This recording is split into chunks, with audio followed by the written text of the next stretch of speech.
Hello everyone, and welcome to my General Hospital official channel. I hope everyone is having a wonderful day. Before we begin, please hit the subscribe button and give this video a thumbs up. The air inside the PCPD felt heavier than usual, the buzzing of phones and murmured conversations blending into a tense background hum. Dante Falconeri sat at his desk, buried in case files, though his mind was miles away. He had been running on fumes for days, restless over the void left by Sam's supposed death. Jason had taken it hard, Alexis was still shattered, and the entire town seemed to carry the weight of her loss. Even Dante, who had tried to keep his cop instincts sharp and separate from his personal connections, found himself haunted by questions that made no sense. Sam's accident had seemed too sudden, the circumstances too neat, and every time he replayed the events in his mind, something gnawed at him, a gut feeling that he couldn't shake. Still, grief had buried the logic, and he forced himself to accept the official story. Until Nathan West walked into the squad room, his face pale but eyes sharp with determination. Dante looked up, immediately sensing that Nathan was carrying something heavy, something urgent. Nathan didn't bother with small talk or the usual police banter. Instead, he closed the folder in Dante's hands and whispered in a tone that demanded absolute attention. "We need to talk, privately. It's about Sam." The name alone sent a chill down Dante's spine. For weeks, he had trained himself not to flinch when someone mentioned her, but this was different. There was a strange edge in Nathan's voice, not sorrow, but urgency, maybe even hope. Dante rose from his chair, motioning Nathan into the interrogation room, shutting the door firmly behind them. He folded his arms, studying Nathan carefully, bracing himself for whatever came next. Nathan took a deep breath, his eyes locking onto Dante's with a sincerity that couldn't be faked. "Sam is alive," he said slowly, letting each word drop like a bomb. Dante froze, his mouth parting slightly but no sound escaping. For a long moment, silence filled the room, Dante trying to process whether he had heard correctly or if this was some cruel misstep. "What did you just say?" he demanded finally, his voice low, steady, but tinged with disbelief. Nathan nodded, repeating it with firmer conviction. "Sam is alive. I've got proof." Dante shook his head, pacing the room as though moving would make the pieces fall into place. "That's impossible, Nathan. We buried her. We all saw the reports." Jason, he stopped short, not even wanting to imagine the storm this revelation could unleash on Jason Morgan if it were true. "If you're playing with me, this isn't a joke," Dante warned. Nathan didn't flinch. Instead, he reached into his jacket pocket, pulling out a small flash drive and placing it on the table between them. "I wouldn't be here if I wasn't certain. Someone's been covering this up, and I stumbled onto it by accident while following another lead. This drive, it has surveillance footage, hospital records, and more importantly, evidence that Sam never died in that accident. She was taken." The words hung in the air, and Dante's chest tightened with a mix of anger, hope, and suspicion. "Taken? By who? Why?" he pressed, the detective in him roaring back to life. Nathan ran a hand through his hair, frustration clear in his expression.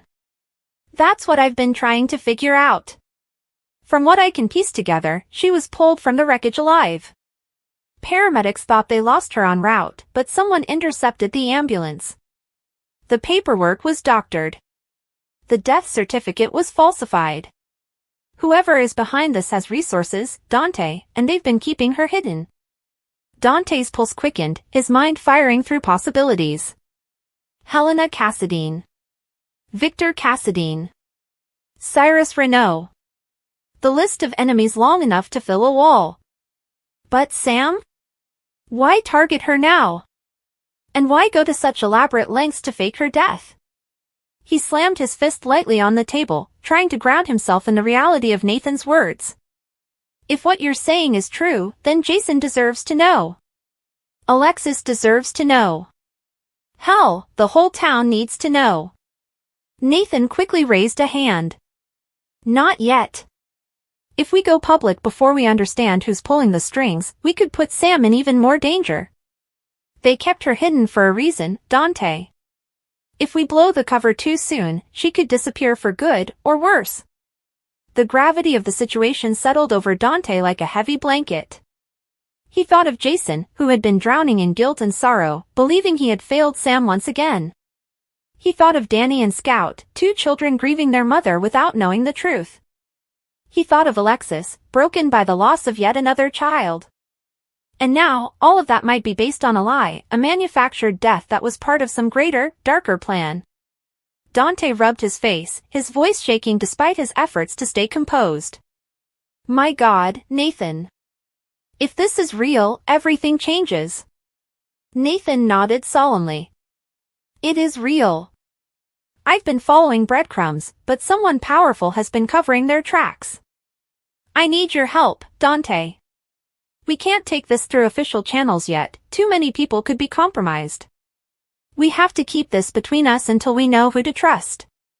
Dante hated secrets, especially ones that cut so deeply into the lives of people he loved, but the logic was undeniable. The corruption in Port Charles had touched every level of power, and a leak could easily put Sam's life at risk again. For a moment, Dante let his mind wander to Jason, imagining the look on his face if he were told that Sam was alive. Relief, fury, hope, it would shatter him in ways Dante couldn't predict. The bond between Jason and Sam was unbreakable, forged in years of love, loss, and resilience. To give him hope only to have it ripped away again would be devastating. But if Nathan was right, if the evidence really proved she was alive, then withholding it would be equally cruel. Dante sank into a chair, his voice barely above a whisper. Where is she? Nathan exhaled heavily, his jaw tightening. That's the one answer I don't have yet. I've got fragments, security footage showing her being transferred into a black SUV, hospital logs that don't add up, and whispers of a safe house somewhere outside Port Charles. But no exact location.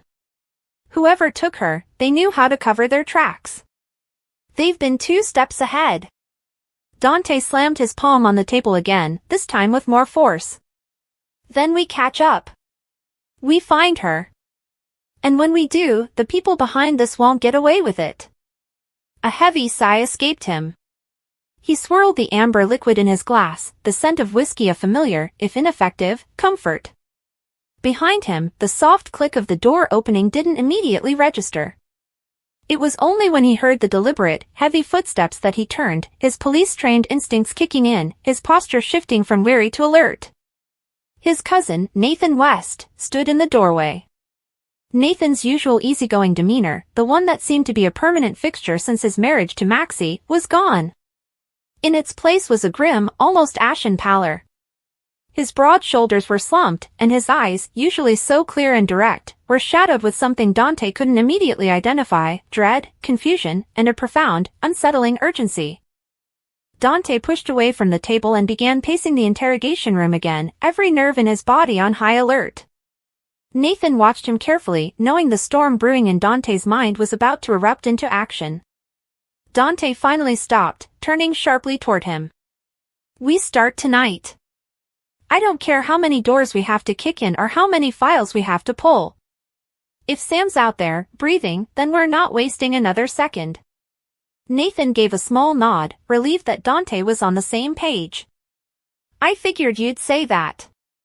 I've already made copies of the files. No one else knows yet, not Maxie, not Nina, not even Anna. If word slips, Sam's captors could move her before we get close. We can't risk it. Dante didn't argue, secrecy was their only weapon for now. Still, a part of him itched with guilt, keeping something so explosive from Jason. Jason had trusted him more than once, had leaned on him when the world felt impossible, and now Dante was about to keep him in the dark. But until they had more than scraps of evidence, the risk was too high. He stopped pacing and met Nathan's eyes. Who do you think is behind this? You must have a theory. Nathan hesitated, then sighed. I don't want to say it out loud until I'm sure, but the Cassidines are my first guess. They've faked deaths before. They've manipulated medical records, stolen lives, rewritten histories. And Helena always had an obsession with Sam, with her ties to Alexis, with her connections to Jason. It fits. Dante's jaw clenched. The Cassidines had haunted Port Charles for generations, leaving devastation wherever they set foot. If Helena's still alive, he muttered, but Nathan quickly cut him off. I don't think it's Helena. My gut says Victor. He's been quieter since his supposed death, but that man has 9 lives. And if he wanted leverage against Jason, or even Sonny, what better way than to take Sam and make the world think she's gone? The logic chilled Dante to the bone. Victor Cassidy's reach extended far beyond Port Charles, with ties to international organizations, espionage, and crimes that spanned decades. If Victor's holding her, this isn't just a rescue mission. It's a war, Dante murmured. Nathan's expression hardened. Then we go to war. They spent the next hour combing through the files on Nathan's flash drive. Dante's detective instincts kicked in as he sifted through every hospital record, every timestamp, every blurry frame of surveillance footage. There was one clip in particular that made his heart pound, a stretcher being loaded into a black SUV, the patient covered in blankets, an oxygen mask barely visible. The timestamp matched the night Sam was declared dead.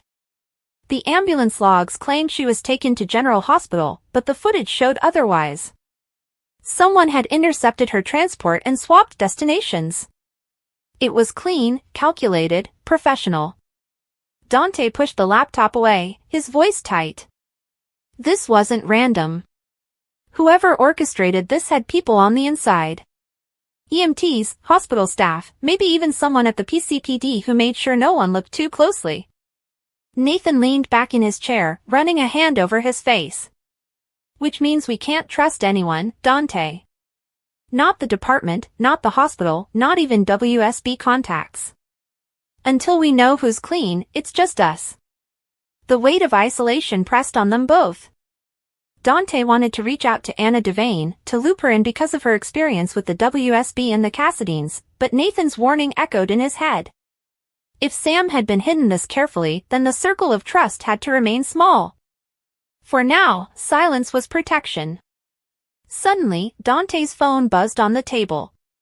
He glanced down, his stomach tightening when he saw Jason's name flashing across the screen. He hesitated before answering, shooting Nathan a look. Jason's voice came through, low and rough, carrying the exhaustion of weeks of grief. Dante, it's me. I had to ask. Are you sure there's nothing more on Sam's case? Nothing that doesn't add up? The question hit Dante like a blow. Jason was still searching, still clinging to hope despite everything. Dante glanced at Nathan, who gave a subtle shake of his head, urging him not to reveal anything yet. Dante swallowed hard, forcing his voice to remain steady. We've looked at everything, Jason. I wish I had different news. I really do. There was silence on the other end, followed by Jason's sigh. Yeah. I figured. Thanks anyway. The line clicked dead, and Dante lowered the phone slowly, shame twisting in his gut. Nathan spoke softly, as though reading his thoughts. We'll tell him when we're ready. But if we jump too soon, Jason could go off half-cocked and blow everything. You know how he is when it comes to Sam. Dante nodded reluctantly. He knew Nathan was right, but that didn't make it any easier. As the night stretched on, the two men pieced together a tentative plan. Step 1, trace the black SUV.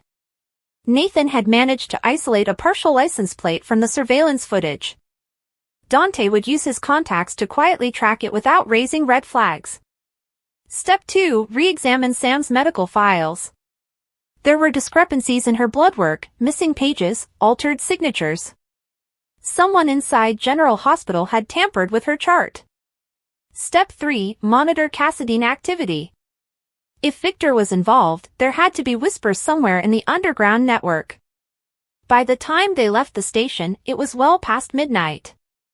The streets of Port Charles were quiet, the kind of eerie silence that seemed to blanket the town whenever a storm was coming. Dante stood outside, staring at the lights of the city, his mind spinning with what lay ahead. Sam alive. The thought was both exhilarating and terrifying. If they were wrong, the devastation would be unimaginable. But if they were right, then Sam's return would rock every corner of Port Charles. Nathan clapped him on the shoulder. Get some rest if you can. Tomorrow, we start pulling on every thread we can find. Whoever took Sam thinks they buried the truth. Let's prove them wrong. Dante gave a small nod, though he knew sleep would be impossible. His mind was already racing with questions, strategies, and the inevitable fallout. He couldn't help picturing Jason's face again, that flicker of hope he had heard in his voice. He promised himself that when the time was right, Jason would know everything. And when Sam was finally home, the people who had stolen her would pay dearly. As Dante headed toward his car, he whispered into the night, more to himself than anyone else. "Hang on, Sam. We're coming for you." The following morning, Dante barely touched the cup of coffee in his hand as he walked into the station. Sleep had been an illusion, replaced by hours of restless pacing and mental planning. He had pulled favors quietly during the night, sending inquiries through back channels that wouldn't alert anyone suspicious. The black SUV was his first priority, and by dawn, he had a partial trail.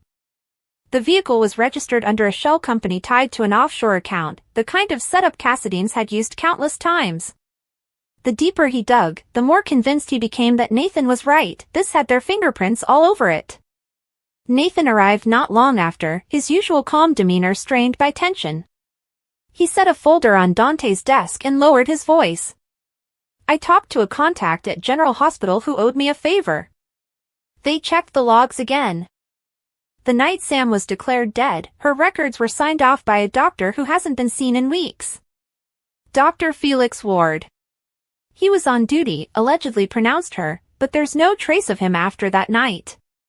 His apartment's empty, bank accounts cleared, no forwarding address. It's like he vanished." Dante's eyes narrowed. "Or like he was paid to disappear." Nathan nodded grimly. "Exactly." The puzzle was beginning to take shape, but the more pieces they uncovered, the darker the picture became. Whoever had orchestrated this had the money, power, and connections to erase people from existence. That narrowed the suspects down to only a handful of names in their world, and every one of them spelled danger. As they leaned over the files, Dante's phone buzzed again. This time it wasn't Jason, but Olivia. Her voice came through hurried, tinged with worry. "Dante, Jason came by the Metro Court this morning. He's asking questions again. He's convinced something's not right about Sam's death. He's watching people, digging into files. I don't know what you're working on, but he's not going to let this go." Dante closed his eyes briefly. Of course Jason wouldn't. The man thrived on instincts, and when his gut told him something was off, nothing could stop him. Hanging up, Dante looked at Nathan. "We've got a problem. Jason's circling the truth already." Nathan exhaled slowly. "Then maybe that's not a problem. Maybe it's exactly what we need. Jason's drive, his instincts, he could help us find her faster." Dante shook his head firmly. "Not yet. He'll bulldoze his way in, and whoever has Sam will know we're onto them. We can't afford reckless moves." Nathan hesitated but didn't push further. He understood the risks, though part of him knew that keeping Jason out of the loop was like trying to stop a hurricane with an umbrella. By afternoon, Dante and Nathan were working out of the interrogation room again, a safe space where no one would casually walk in. They spread out maps of Port Charles and surrounding areas, marking potential safe houses and routes connected to the SUV's last known locations. They traced it as far as a private airstrip on the outskirts of town, but there the trail went cold. Either they flew her out, or they stashed her somewhere close by before doubling back, Dante muttered. Nathan tapped the map thoughtfully. The Cassadines had a history of using hidden properties. Not all of them are on record. We should start pulling old real estate files, tax records, anything tied to the family name or their associates. As they strategized, Dante's phone buzzed again, this time a text. It was from Jason. "We need to talk. Now." Dante's stomach sank. He knew this was coming. He glanced at Nathan, who raised an eyebrow. "You going to dodge him forever?" Dante pocketed the phone with a grim expression. "I'll handle it." Later that evening, Dante found Jason waiting at the pier, the cold wind from the water cutting through the silence between them. Jason's eyes, sharp and unwavering, locked onto Dante's the moment he arrived. You're hiding something, Jason said bluntly. No greeting, no build-up, just the truth laid bare. Dante tried to keep his expression neutral, but Jason knew him too well. You've been digging, Jason continued. I can see it. You're working leads, checking files. Don't lie to me, Dante. If there's anything you've found about Sam, you need to tell me. The weight of Jason's stare was almost unbearable. Dante wanted to spill everything, to hand over the flash drive and let Jason unleash hell on whoever had taken Sam. But Nathan's words echoed in his mind, and his instincts as a cop told him restraint was necessary. Jason, he began carefully, I promise you, if there's something concrete, you'll be the first to know. But right now, I don't have proof. Just dead ends. And if I get your hopes up without something solid, I'll be doing more harm than good. Jason's jaw tightened, his fists clenching at his sides. I don't care about proof. I care about Sam. And I can feel it, Dante. She's not gone. She's out there. His voice cracked slightly, betraying the raw emotion beneath his usual stoicism. Dante's chest ached at the desperation in his friend's eyes. He placed a hand on Jason's shoulder. Then trust me to follow this through. I won't stop until I know the truth. But you've got to let me do this my way. Jason stared at him for a long moment, as though weighing whether to push harder or back off. Finally, he gave a small nod, though his eyes still burned with determination. Don't make me regret trusting you. With that, he turned and walked away, leaving Dante standing in the cold with guilt twisting in his gut. Back at the station, Dante relayed the encounter to Nathan, who frowned deeply. He's on to us. If Jason starts digging into the same leads, we won't be able to keep this quiet much longer. Dante pinched the bridge of his nose, exhausted by the impossible balancing act. Then we'd better get results fast. The longer this drags out, the more dangerous it gets, for Sam, for Jason, for everyone. That night, while the city slept, two men sat in the shadows of Port Charles chasing ghosts. They were chasing Sam. And though they didn't know it yet, every step they took was bringing them closer not just to the truth, but to a confrontation with an enemy who would stop at nothing to keep Sam hidden. Dante stared at the maps long after Nathan had gone home for the night. The quiet hum of the squad room outside the interrogation door reminded him that life in Port Charles went on, oblivious to the storm brewing beneath it. Sam's name echoed in his head like a drumbeat, Sam alive, Sam taken, Sam hidden.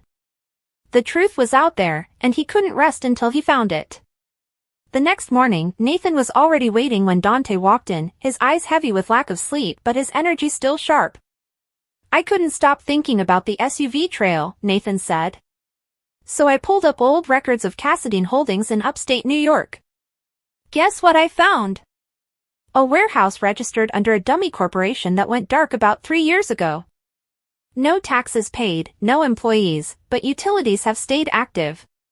Someone's been maintaining it. Dante leaned forward, his pulse kicking. And you think Sam could be there? Nathan shrugged. It's a start.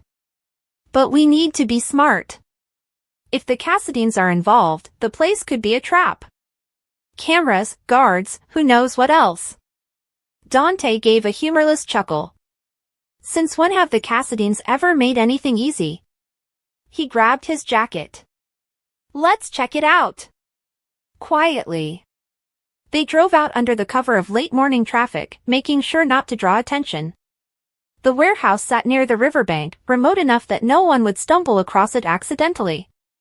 The building looked abandoned, broken windows, rust creeping over the steel doors, weeds crawling up the sides. But Dante's instincts screamed otherwise. He spotted faint tire tracks in the dirt lot, too fresh to belong to a derelict property. Nathan noticed too. Someone's been here. Recently. They didn't go in right away. Instead, Dante snapped photos of the tracks, the locks on the doors, and the utility boxes. We need eyes inside before we storm in blind, he said. Nathan agreed, and they retreated for now, both men weighed down by frustration. Every step forward came with 2 steps back. But at least it was a lead, more than they'd had before. Later that day, Dante stopped by the Metro Court, hoping for coffee to clear his head. He hadn't planned on running into Jason at the bar. Jason was sitting alone, nursing a black coffee, his expression tight with controlled energy. The moment he spotted Dante, his gaze sharpened. "You've been busy." Dante froze. "What do you mean?" Jason leaned forward, his voice low. "Don't play dumb. You've been making calls, pulling files, asking about cars and EMT logs. I've got people too, Dante. You're working something, and it has to do with Sam." Dante's jaw tensed.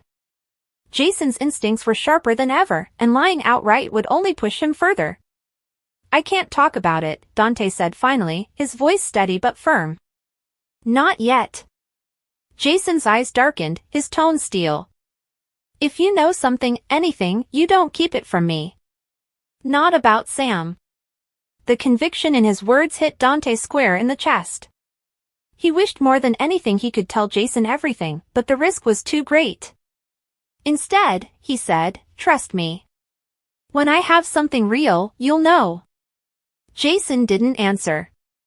He stood, tossed some cash on the bar, and walked out without looking back. Dante exhaled sharply, rubbing a hand over his face. This secrecy was eating him alive, but Nathan was right. If Jason went off half-cocked, it could ruin everything. That night, Dante and Nathan regrouped at the warehouse. This time they came prepared with flashlights and a crowbar. They parked a mile away and hiked through brush to avoid being seen. The building loomed like a sleeping beast, silent but threatening. Dante pried open a side door, and they slipped inside. The air was thick with dust, but the faint hum of electricity confirmed what they already suspected: this place wasn't abandoned. Crates were stacked in rows, and a makeshift office sat in the corner. Nathan checked the crates first, empty, save for medical supplies and outdated equipment. Dante rifled through the office drawers, his breath catching when he found a folder labeled with a single initial, S. Inside were copies of medical charts, blood tests, and notes scribbled in handwriting he didn't recognize. One line leapt out at him: "Patient stabilized. Transfer complete." The date matched the night of Sam's supposed death. Dante's throat tightened. "She was here," he whispered. Nathan came to his side, eyes scanning the papers. "And someone went through a lot of trouble to keep her alive." Before they could dig deeper, a noise echoed from the far side of the warehouse: footsteps. Dante motioned for silence, both men crouching low. The steps grew louder, deliberate, as though whoever was there knew they weren't alone. Dante's hand went to his weapon, Nathan mirroring him. A shadow appeared near the doorway, and then a figure stepped into view. It wasn't Victor Cassadine. It wasn't Helena. It wasn't anyone they expected. It was Dr. Felix Ward. The missing doctor looked disheveled, his clothes wrinkled, his eyes darting nervously. He froze when he spotted Dante and Nathan, panic flooding his face. "You're not supposed to be here," he stammered. Nathan stepped forward, gun still raised. "Neither are you, documents start talking." Felix shook his head wildly. "You don't understand. I had no choice." Dante's voice cut like a blade. "Where is she?" Felix swallowed hard, his gaze dropping to the ground. "She's alive. But if they know I talked, we're all dead." The words slammed into Dante like a freight train. Confirmation. Sam was alive. Every instinct he had screamed to drag the truth out of the doctor, but Felix's terror was real, his body trembling. Nathan pressed him harder. "Who are they? Cassadines?" Felix hesitated, then whispered a name neither man had expected. "No, it's Cyrus Renaud." Dante's blood ran cold. Of all the enemies in Port Charles, Cyrus Renaud was perhaps the most ruthless. If Sam was in his hands, her survival was hanging by the thinnest thread.